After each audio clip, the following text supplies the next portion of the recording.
everyone, so I thought I would do a wrap-up video for July and August. I put July and August together because July I barely did any reading. So yeah, July wasn't great. August has been a very good reading month. So far I've read 1, 2, 3, 4, 5. I have 5 books to talk about here, and then I'm currently in the middle of 2. So I feel like I've read more than I have to show here, but it's all good. We read what we can. So yeah, the first book is the book I read in July. This is Daisy Jones and the Six. This is by Jenkins, Reid. This is a super popular book. Yeah, I'm surprised if you haven't heard of it, at least if you haven't read it already. It has been out a while. I think it's about 2 years old now. 2019, yeah. But yes, I thoroughly enjoyed this book. Really thoroughly. I do think this book is slightly overhyped. Like, I was kind of expecting this to blow my mind, to be a 5-star read. It ended up being a 4 for me, but I still really enjoyed it. 1 or 2 wee gripes with it, but an excellent book. So basically the premise of the story is you have Daisy Jones, this girl who grows up in California, and she ends up kind of falling into being famous. She's kind of like the it girl. She also goes down kind of like the singing path as well, releases her own album. Then on the other side you have the Six, a rock band that just gain popularity.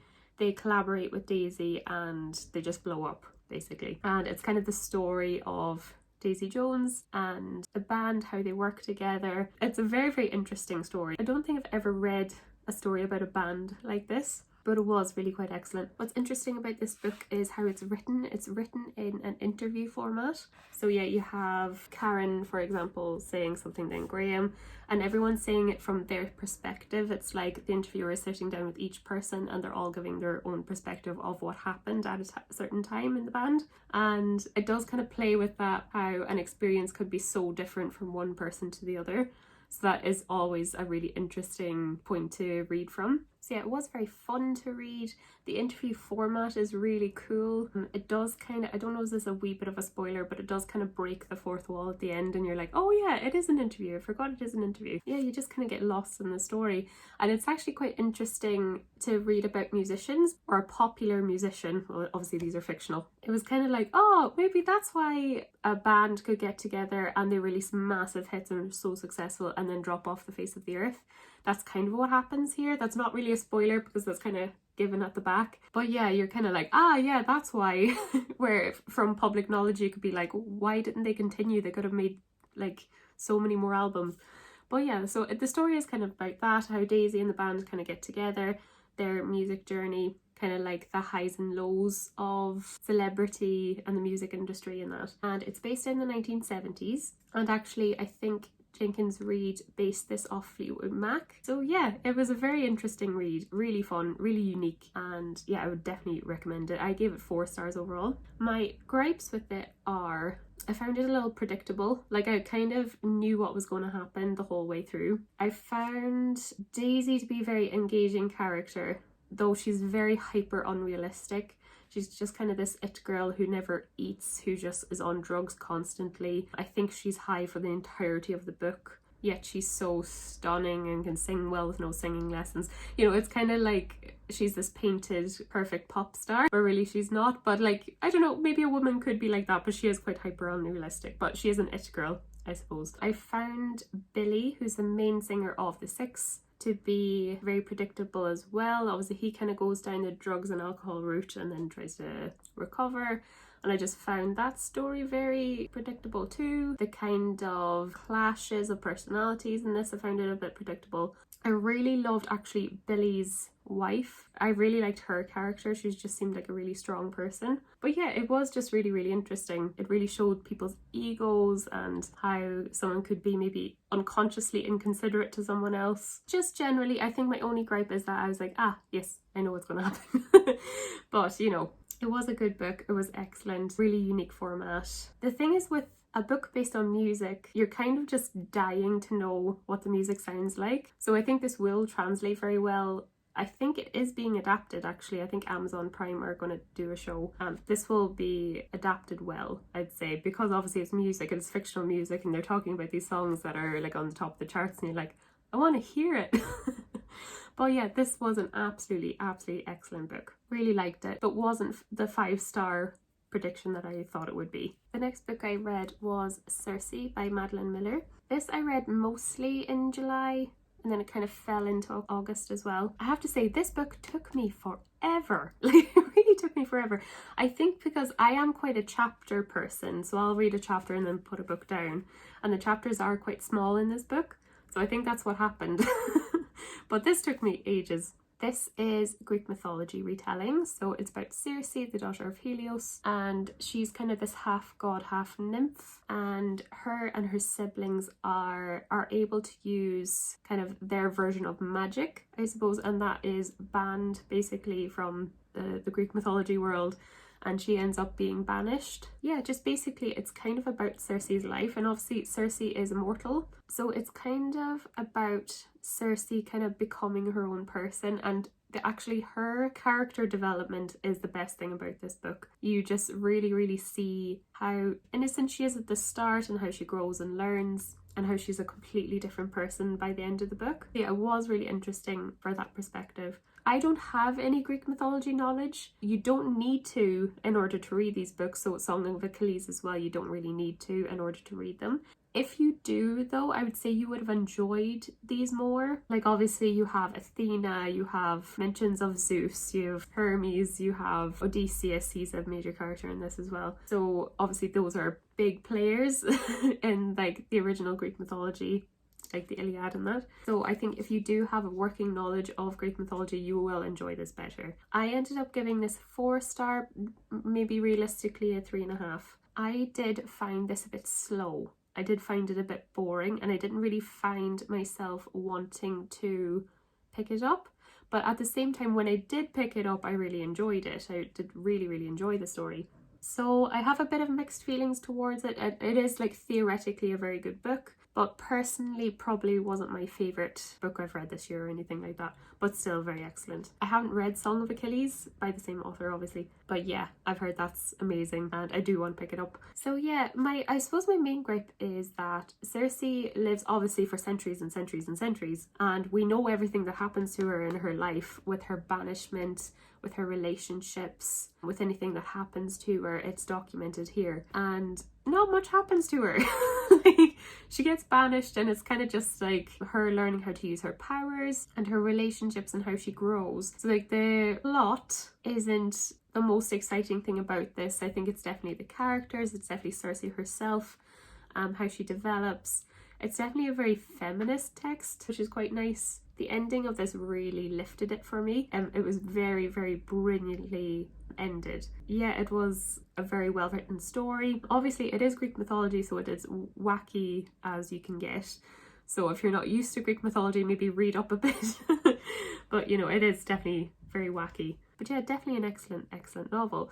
Just for me, was maybe just a little bit slow, but I would definitely recommend it to anyone. The next book I read was 6 of Crows by Leigh Bardugo, and this is my new favourite book. So basically this is the start of the 6 of Crows duology. You have 6 of Crows and you have Crooked Kingdom. They are kind of like an add-on series to the Shadow and Bone trilogy. I'm really a big fan of Leigh Bardugo's writing. She just does dialogue really well. She's very witty and really funny, serious in the best of times. If you like character-driven stories, you're going to like this. Basically, you have this kind of band of criminals that are part of a gang, and they live in Circe, which is still in the Grishaverse universe. The city is Ketterdam, which is meant to be a fictional Amsterdam. Yeah, so basically you have these band of characters. They're given this job to basically break someone out of a prison, and it's more or less an impossible job, but the crew in this book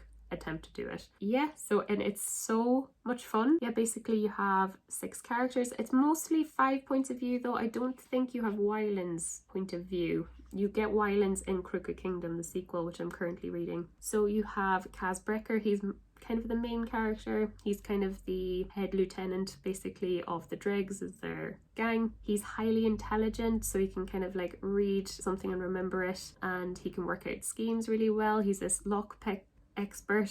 He's an expert in like tricks and stuff. And yeah, basically his whole life is kind of like him trying to make his way up in the barrel basically, and it explains his life story as well. It's very tragic and it's really just really interesting to read from. He's a very compelling character. I think what was really nice is that Kaz is depicted as being disabled as well. He has a limp, so he always has to carry a cane, but his cane is actually his weapon as well, so Leigh Bardugo herself needs to use a cane, so I really thought that was a nice fact that she added in. So yeah, Kaz is kind of like the mastermind, the leader, and that's what I love about this book, is you really care about all the characters. You really care about them.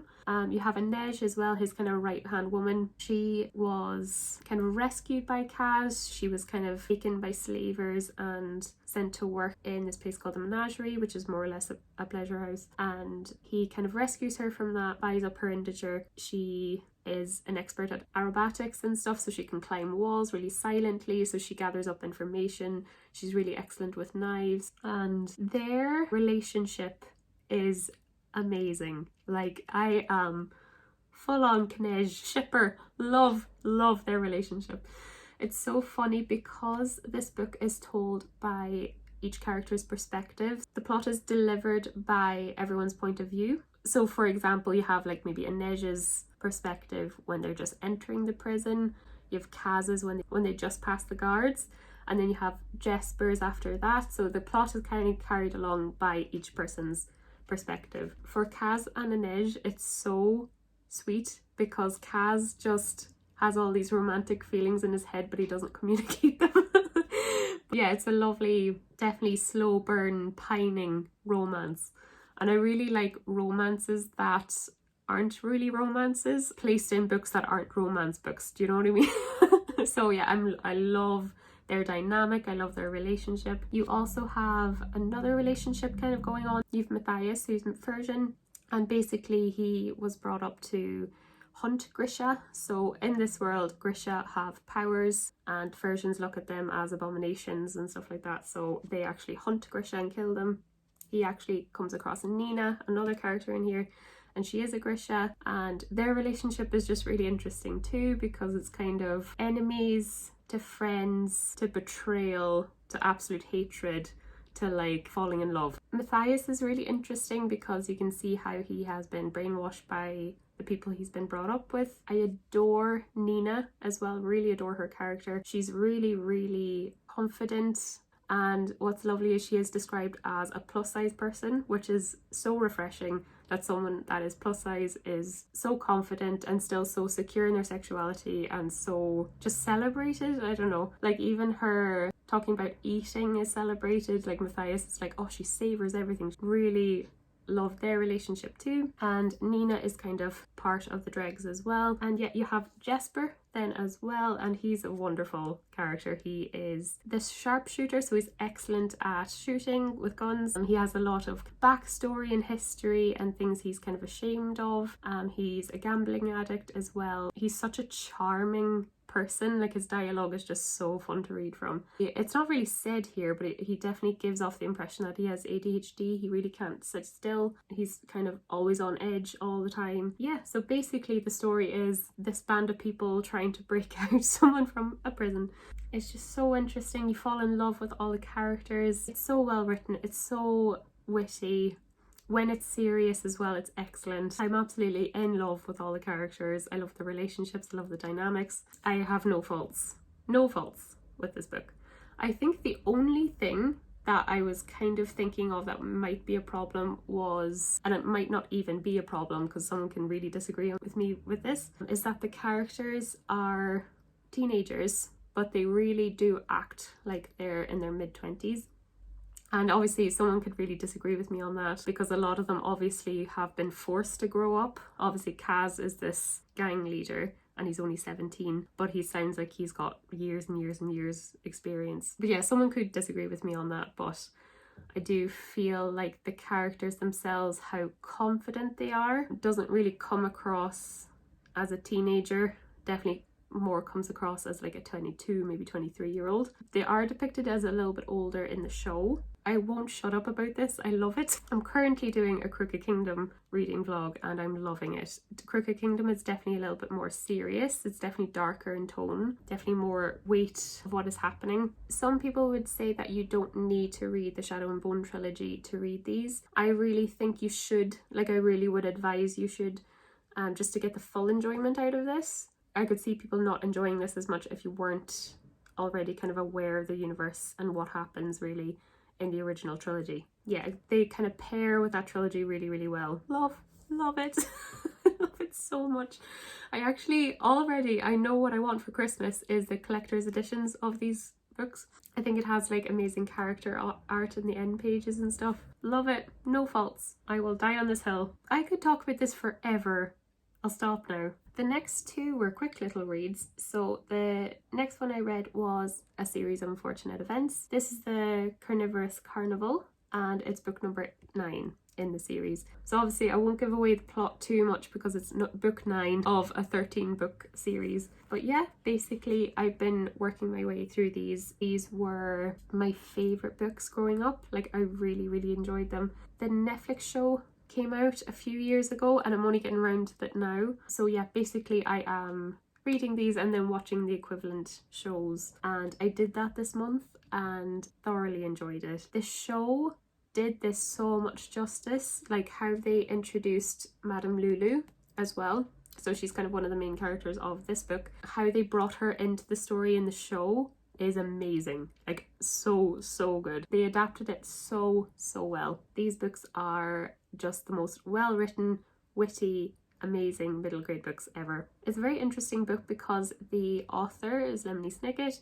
He wrote himself into the series, so he's kind of states that he has to document the Baudelaire story. Yeah, it's about 3 orphans who lose their parents in a fire. They kind of go from guardian to guardian. Kind of from book 8 on, it's kind of them fending for themselves a little bit, but each book has kind of like a new event or era of this series of unfortunate events that happened to them. I just love how smart it is. These books when I was younger improved my vocabulary. Like, I do recommend these if you're a younger reader, maybe around the ages of 12, 13, to definitely read these books. Yeah, basically the kids are followed by Count Olaf. He is trying to get their fortune. Basically him going after them and them trying to escape every single book. It is also about secret societies as well, so you're kind of getting closer now to figuring out what's happening and what their parents were part of. It's funny because the kind of lines between the good people and the bad people are starting to blur, like, much more, and you're just trying to figure it out still. So yeah, I'm excited to keep going with this, so I'm going to move on to number 10. There's only 3 books left and I'm like, ah. But yeah, I'm really just enjoying this process. They are quick little reads for me. If you haven't read these, I don't care what age you are, read them. The only downfall is the formula. Like, it is very formulaic. You kind of know by the end what's going to happen a little bit, but it is a kid's book, so the formula kind of is comforting in a way though too. Every time I pick one of these up, I know I'm going to enjoy it and I know I'm going to have a good time. Yeah, they're very kind of dark and eerie a little bit. I'm definitely kind of like gothic vibes of them. So yeah, this one in particular, the kids kind of come across this carnival and they actually have to pretend to be carnival freaks. They meet this Madame Lulu and she's kind of in cahoots with Count Olaf, and they find out some new secrets. They find out a lot more information in this book. There's a wonderful section in this. There's a character called Kevin who's a carnival freak, and he is ambidextrous, so basically he's a freak because he can use his left and right hand equally. And there's just so many funny parts to him, like, and even Lemony Snicket adding it in, like, it would be like, oh, Kevin closed the door with both hands. And yeah, he seems like the most depressed person in the group of freaks. Yeah, I just thought it was hilarious. It actually made me laugh out loud. It's definitely probably one of the funniest things of this series as a whole, out of all of the books, is this character Kevin. So this is definitely one of the funnier books in the series, but also one of the more serious. Like, the kids are definitely kind of feeling the weight of all the things that have happened to them. There's definitely more scenes of them kind of like crying and kind of reflecting a bit more. It is quite funny because in the show, this is kind of the season finale of season 2, so it's really amped up in the show. Yeah, I just really liked this. It's kind of like definitely the turn of the end of the series. You can start seeing things, and it is definitely a little bit more reflective than the other ones. They're kind of reflecting on what Count Olaf has done to them and what has happened to them, and they're starting to piece things together a little bit. Yeah, so it's a weird mix of being probably the funniest series book or also kind of the saddest, I would say. They are a children's book, so just bear that in mind. Obviously it is written for children, but just so well written. I have talked about these books quite a bit on my channel. Like any of my wrap-ups, I've probably talked about one of them at one point. But yeah, I am just really enjoying the process of reading these and watching the show very much. If you were a fan of these growing up, definitely watch the show. I've never seen an adaptation that has been so faithful to the source material, like ever. It's definitely takes some liberties here and there, definitely changes things, but always for the better. Like anything they change has just been excellent and has added to the story. But yeah, it's been the best. I know I'm talking about the show rather than the book. I can't get over how well adapted this was. So yeah, just overall, I'm just such a huge fan of this series. Love the show, love these books. Definitely one of my favourites. The last one I read then was Harry Potter and the Chamber of Secrets. And I don't think I need to talk about this too much, but I started Audible. I'm not a big audiobook fan, but I did get into audiobooks for traveling. I live quite far away from my family, so I do go on buses and train journeys a lot. Audiobooks are really good for that. I wanted kind of something easy to listen to at the start, so I went for Harry Potter. So for this one I did Harry Potter and the Chamber of Secrets because I did Philosopher's Stone back in May, I think. So yeah, I'm listening to the Stephen Fry versions and they are very good. He does the voices really well. I was a little bit worried about Hermione originally, but he actually does female voices quite well. He gets their mannerisms done quite well, because I did listen to the Jim Dale, which is the North American version. I wasn't a big fan of his female characters, but Stephen Fry does a great job. So yeah, I didn't physically read this, but I thought I would hold this up, listen to on Audible. But yeah, I really enjoyed it. I'm not the biggest audiobook fan. I do find it's harder to keep your concentration,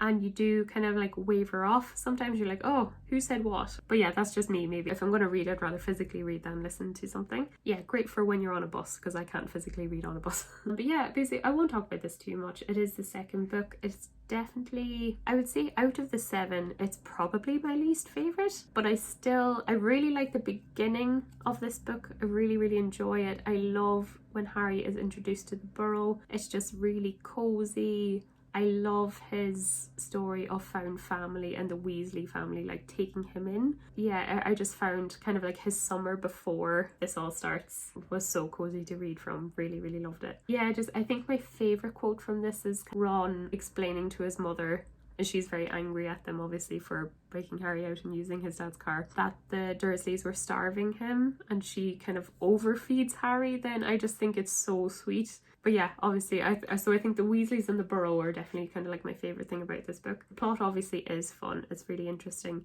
I know it like the back of my hand, so obviously nothing is surprising anymore. I suppose the one thing I don't like about this book that didn't really age well is, you know, it really does kind of focus on if you're overweight, it's a bad thing. Like you have the Dursleys, so you have Mr. Dursley and then you have Dudley, who are described as extremely large. Dudley being large is nearly part of his personality.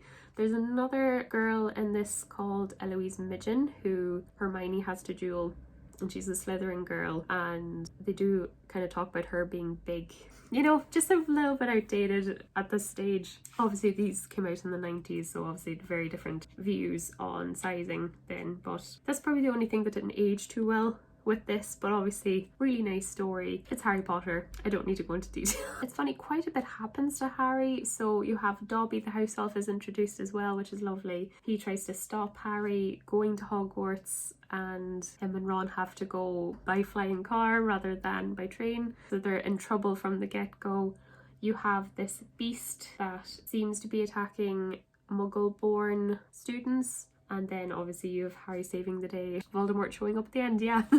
I don't really obviously need to go into the plot, but it is interesting kind of parallel to talk about the pure blood mentality. You know, obviously you're introduced to this. Malfoy calls Hermione a mudblood because she has Muggle parents. our non-magic parents. Yeah, it's a really interesting commentary, I suppose. It's definitely racism within this world, and obviously it's depicted as so wrong in this, but you have people that believe it. So it's nearly like white supremacy a little bit, if you could parallel it to anything. Yeah, it's definitely one of the lighter ones as well. It's not so dark. I'm really excited to get to Prisoner of Azkaban because that is one of the best ones. I remember rereading that like maybe 5 years ago or something, and I couldn't get over how good it was. Basically, for Harry Potter, I read these as they came out. I decided when I lived in Edinburgh that I would reread them again because I obviously forgot everything because it was like how many years later, and obviously I've watched the movies so much that I know what happens.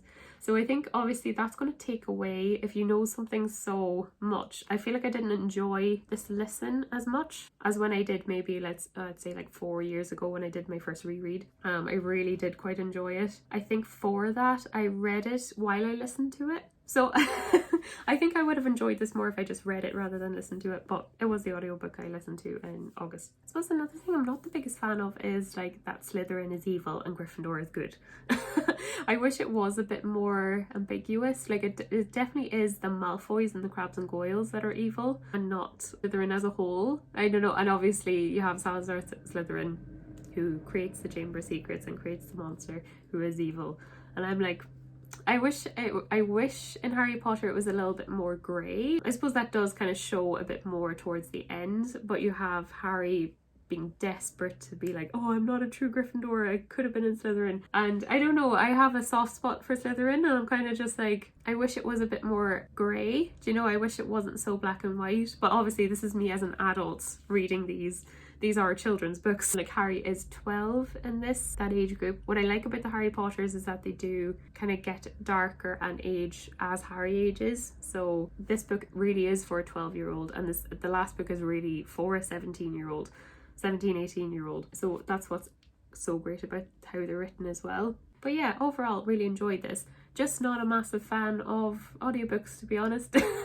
I will continue on because it is a great way to consume more books if you're kind of reading while you're cooking and stuff like that. But yeah, just for me, just not my favorite. But though, of course, love the series, obviously. So yeah, these are all the books I read over July and August. I really enjoyed all of these, especially Six of Crows. I knew I felt like I read more in August because I'm actually in the middle of Ninth House by Leigh Bardugo. I think I'm just past the halfway point there, but then I also decided to start Crooked Kingdom because I couldn't wait. So I'm about past the third. What page am I on? I'm nearly at the 200 page mark. It's funny, this one is actually, the font is so much smaller, so I'm finding I'm going through this a lot slower, but again, loving it. And then this is excellent as well, so I'm reading this as part of my September TBR. So yeah, that's what I'm currently reading. So yeah, that was my July and August wrap up. I really hope you enjoyed. I try to do these once a month as much as I can. So yeah, please let me know what you're reading, or if you've read any of these and you like them as well. So yeah, I have a Bookstagram and a Goodreads. I'll link them in the description. Thanks so much for watching, and I'll see you in the next video. Bye.